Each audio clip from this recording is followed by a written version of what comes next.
It's a very I cannot be bothered outfit today, and my hair again is just literally as middle part as I can get. It's not a perfect middle part, but it does.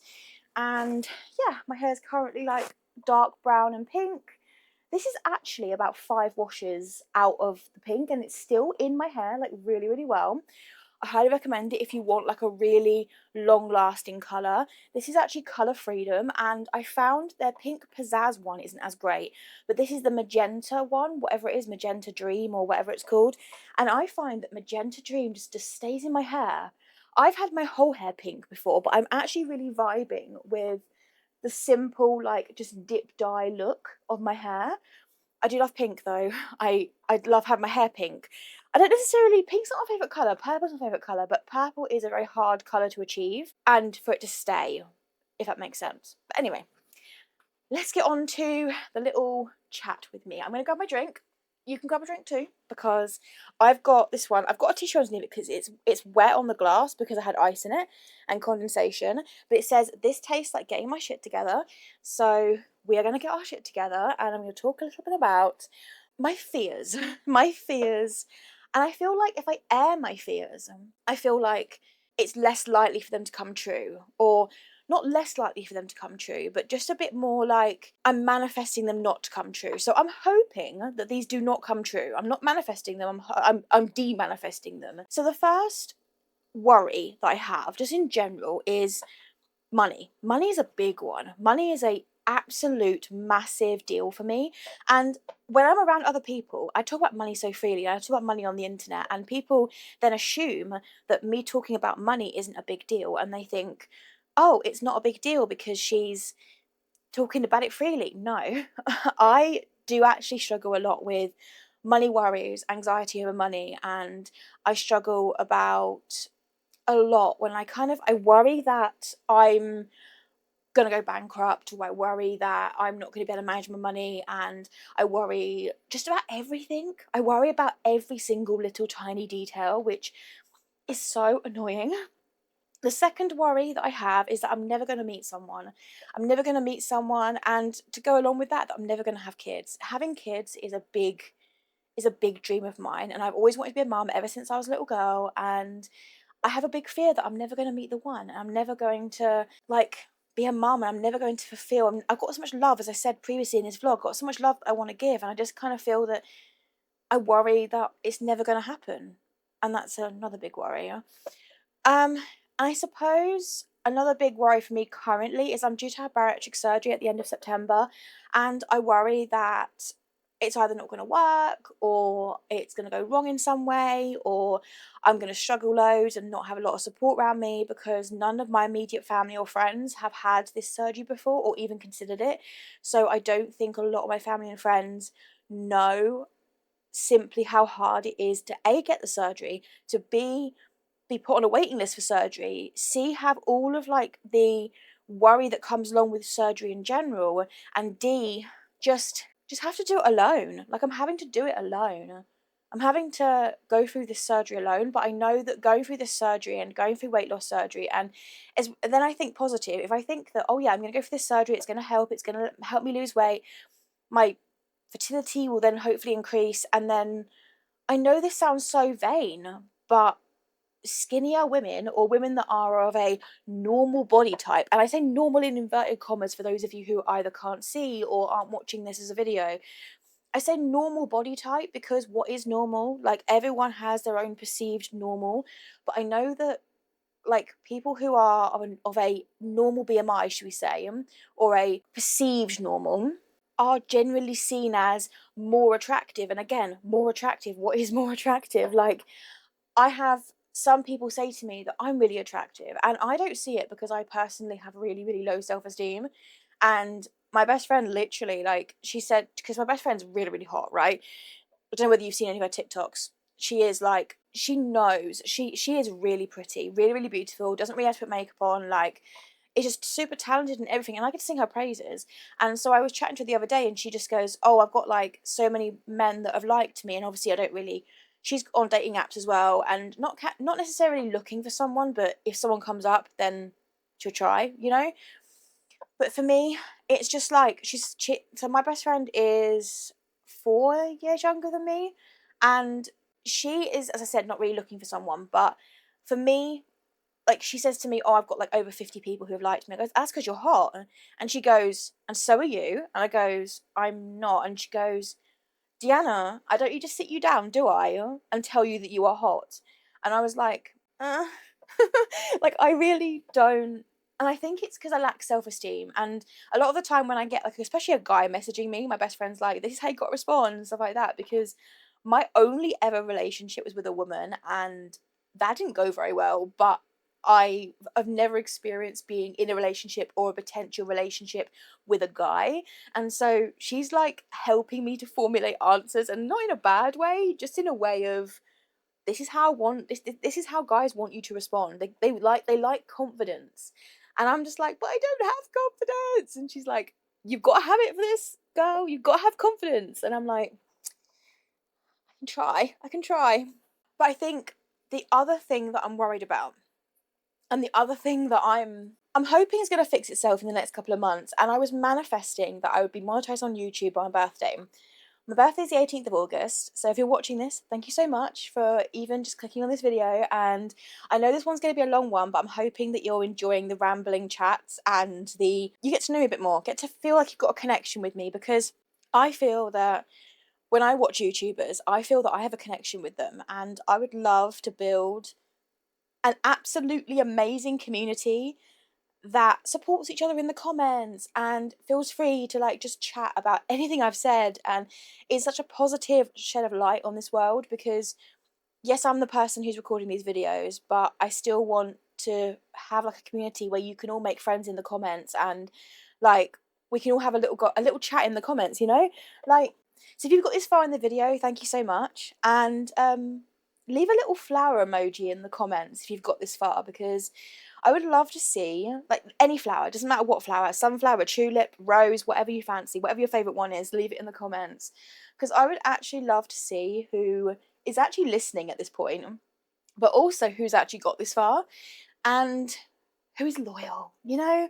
Because most of my videos aren't this long. Most of my videos are like anything between like 5 and 12 minutes. Like, that's sort of my video. Whereas this one's going to be probably like 20 minutes plus. And the only videos I've ever done that are 20 minutes plus are like travel vlogs and stuff, where I've got actually a lot of content. Whereas at the moment, I'm just sitting here talking to you guys, and I'm starting to feel that maybe you guys won't want to watch it. But I don't know. Leave me a comment.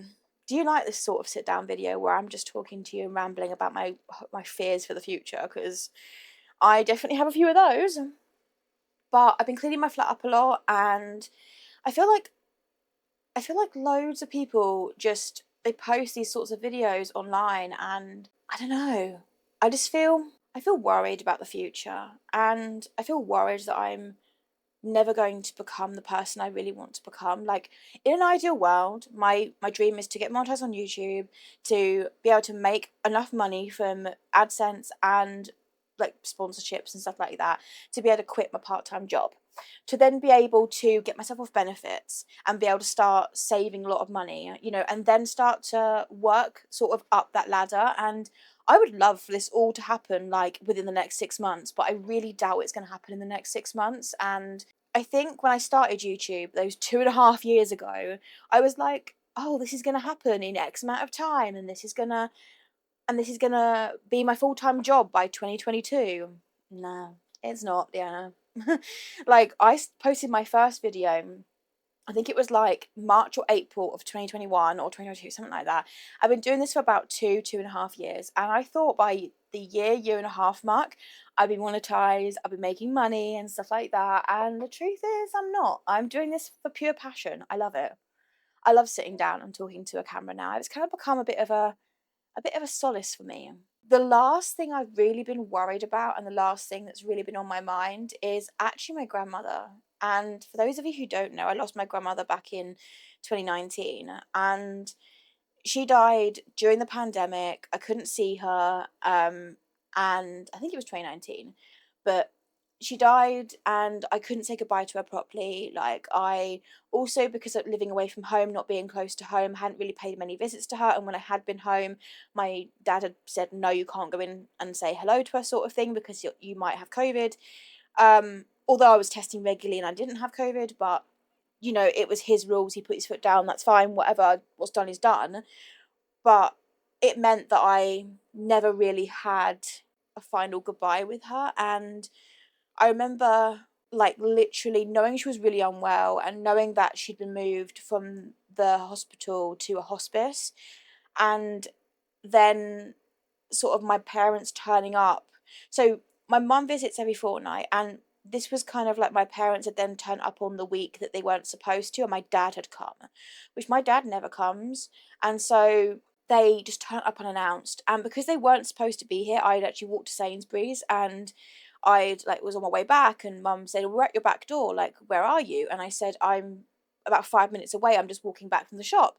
And she said, "Oh, okay, we'll wait for you at your back door." And I said, "Oh, okay," sort of thing. I got there, I opened my door, and they came in my flat, and they literally, my dad just said to me, "Deanna, your grandma's dead. She passed away." And I remember feeling very numb straight away, and feeling very like, I don't know, just feeling very like lost in the situation, because I knew she was going to die, but I didn't think it was going to be that soon. And I'm getting a bit emotional talking about it now, because I do miss her, and sometimes I have to actually check with myself and go, because sometimes I wake up and I've dreamt about her or something, and I start to think, when I first wake up, you know, when you wake up and you're really groggy, I start to wake up and I'm like, oh, I'm going to go and call my grandmother. Then I have to check myself, because I'm like, Deanna, you can't just call your nan. Like, you can't call your grandma. She's dead, you know? And it hurts because I miss her.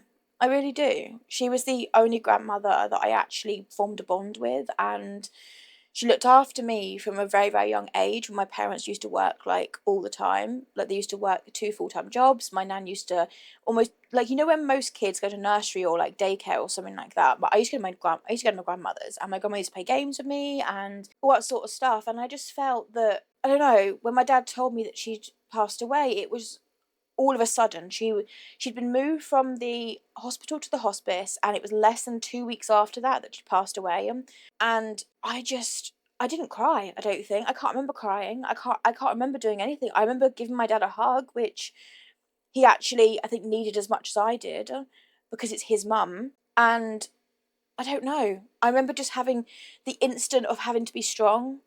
And then my parents then offered for me to come home with them for that weekend, because they said they didn't want me to be alone. And I said, okay, that's, you know, probably for the best, because with my mental health, I know that it was okay at the time, but I know that it was the best thing to go home. It was good and bad when I went home. So I went home, and I was sitting on the sofa when my brother came home from school, and my brother goes, "Oh, Deanna, you're here."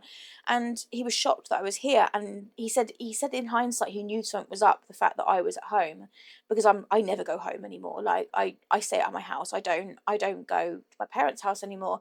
And I was suddenly there without the plan and unannounced, sort of thing. And he got in from school, and he sat down and was told the same news as I was. And I remember him sitting next to me crying, and me holding him and giving him a hug and stuff like that. And to be fair, that whole weekend was a huge blur. I remember at one point my brother being very upset, and my dad just saying, "Can you go deal with him?" And having to be strong for him. And in hindsight, I pushed my own feelings to a side. Like, I remember my brother storming upstairs and having to listen to him bawl his eyes out and say like he wanted to be with my grandma and stuff like that. Say the things that I was thinking, you know? And I know this is getting very heavy, and I might actually put this in a separate video. I think I probably am, because it's grief, it's a grief talk. But yeah, it was very hard, because I had to listen to him howl in pain, in mental pain, which I've never listened to, had to listen to him do that before. Like, he's never, I don't know, he's told me about things, but never in that sort of howling pain, you know? And then I remember me encouraging him to go downstairs. He went downstairs, and then I went upstairs, and I literally just cried. I was crying, for one, because I'd dealt with the situation with my brother as well as I thought I could. And then when I told my dad what I'd done, because he asked me how I dealt with it, he told me it was all wrong. And he told me that everything I'd done was wrong and stuff like that. And in hindsight, I look at the situation and I say, this was his first grief, ever going through grief. He's never had to help anyone through grief. He's never had to go through grief himself. Whereas prior to this, to losing my grandmother, I'd been through grief like twice before, I think it was, or once before at least. And so I kind of felt that it was him inserting himself in a topic he didn't really know much about. And my dad's a whole nother story. I don't really want to get into him in this situation, but I definitely felt lost.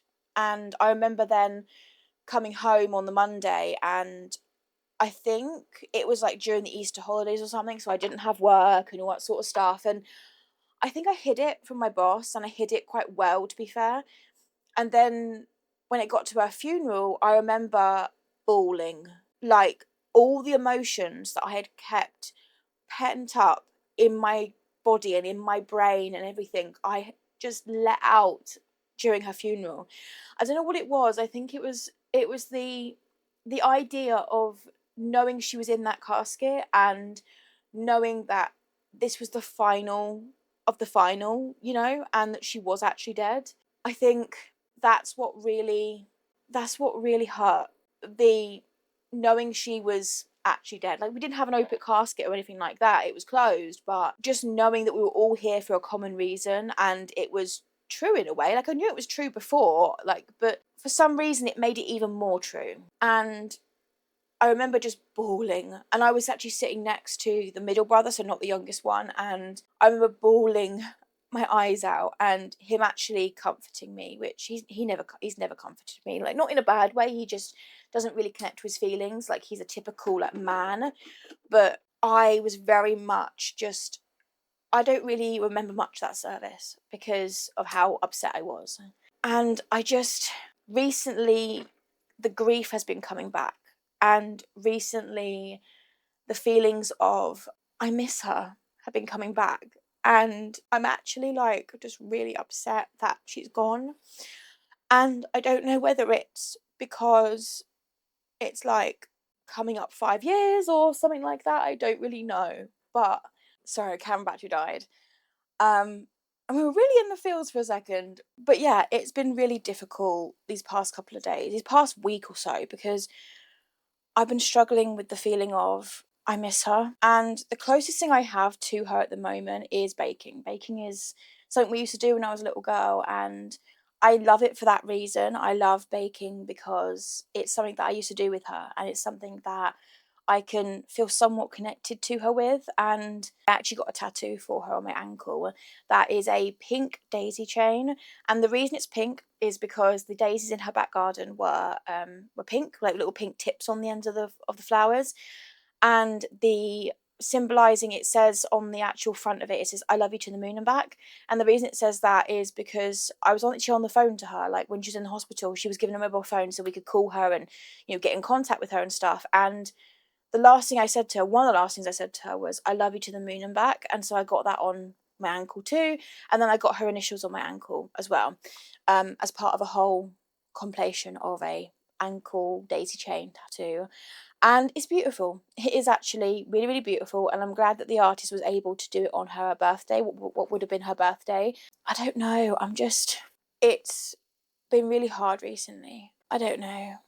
I'm just struggling with losing her. I'm struggling with the feeling of, also this ties back into when I'm thinking about how far I am in life, and the fact that I want to make her proud, but I know at the moment I'm not. And I know at the moment the only thing that I've got to be proud of is the fact that I'm still alive, like the fact that I have overcome most of my demons in my head. And yes, I still have my bad days and I still have my rubbish days when I'm trying to survive, but I've overcome the majority of my hard days. And I think it is hard because that's the only thing at the moment that I can say like she'd be proud of.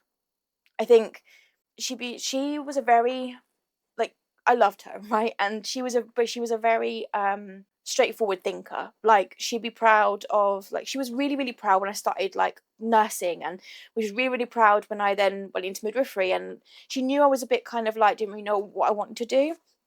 And she was really, really proud when I was making those healthcare decisions. And she always saw me as somebody who was very, very kind-hearted, which I like to think I am, and she always saw me as somebody who always cared for others more than myself, and that's something I always say I do. I care for others a lot more than I do myself, and she saw that in me. She knew I had that spark. She knew I had the drive to care for others, and it's just silly, well, not silly, but like the reason I quit nursing and midwifery was because, one, because of my physical health, and the mental health nursing was because of my mental health, but the midwifery was because of my physical health, and the fact that my chronic back pain was not good in the mix of midwifery and the stress of like being like doing 12-hour shifts and stuff like that.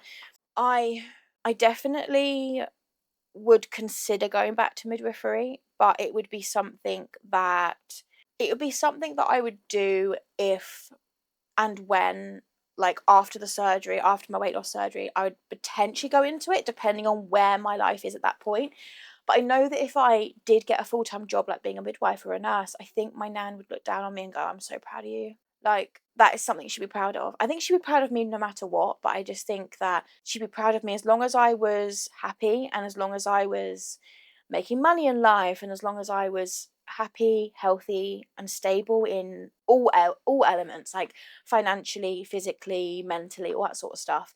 My grandmother was of a generation where mental health wasn't really talked about, and I actually was one of the people that introduced her to the idea of me not being very well. And I think this is important to talk about because prior to having me, my nan didn't really talk a lot about mental health. And it was only when I was sectioned and in a hospital, and I think my parents were in America, and I wanted some stuff being brought to me.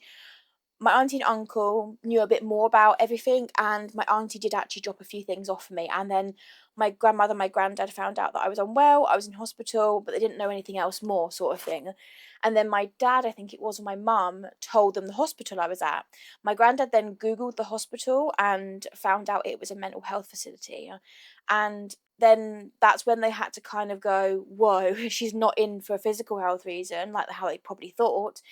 She's in a mental health hospital. And they did actually come visit me, which was a big thing. Was a big thing for them, I think, because coming somewhere that is very different to how they would expect a hospital to be, I think was quite difficult. I mean, they went to a visitor's room, so they didn't go onto the ward or anything like that because my nan was like in a wheelchair and stuff, so it just didn't make sense for her to go onto the ward. And plus, I think going onto a ward would have scared them because the ward at that time was very, very hostile. And the ward is usually like, if you've ever been to a mental health hospital and you've ever been on a ward, you probably know that if you're in an acute adult setting, it can be very hostile, and it can be very busy, and it can be very go, go, go. And I don't know. I might make a video talking about my experiences at mental health hospitals and stuff like that, because I've been in a few different wards, and each ward has been different and good and bad for different reasons.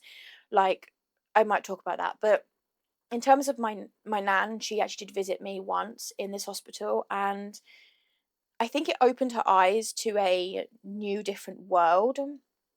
And then ever sort of like after that, she'd always say to me, "Deanna, are you okay?" And she would ask me like, I think she knew. She'd ask me like, "Are you okay?" Like mentally. She wouldn't say that, but like I could tell in her voice she was like, "Are you okay?" Like, "Okay, okay." And it was difficult losing her because she always made me laugh. She knew how to make me laugh, and she knew how to make light of a situation, and she knew how to like kick me in the butt when I needed it, and would say it to me in a way that was not threatening or not like upsetting to me. It would just like, "Oh, forget what she's saying. She's just an idiot," or something like that. Like like when I had issues with my boss, she would say to me, "Oh, you just have to go and tell her what's what," sort of thing. And she knew I wouldn't do it, but at the same time, it was just the way she said it, and that sort of thing coming out of her mouth was just kind of funny, and I would laugh, and it would help me to feel good for even just a split second. My grandmother was the light in shining armor, not the knight, the light in shining armor, because she was my light at the end of a tunnel, and I really do miss her. Getting all emotional talking about this now, but I miss her. I miss her for more reasons than one, and yeah, it's a lot.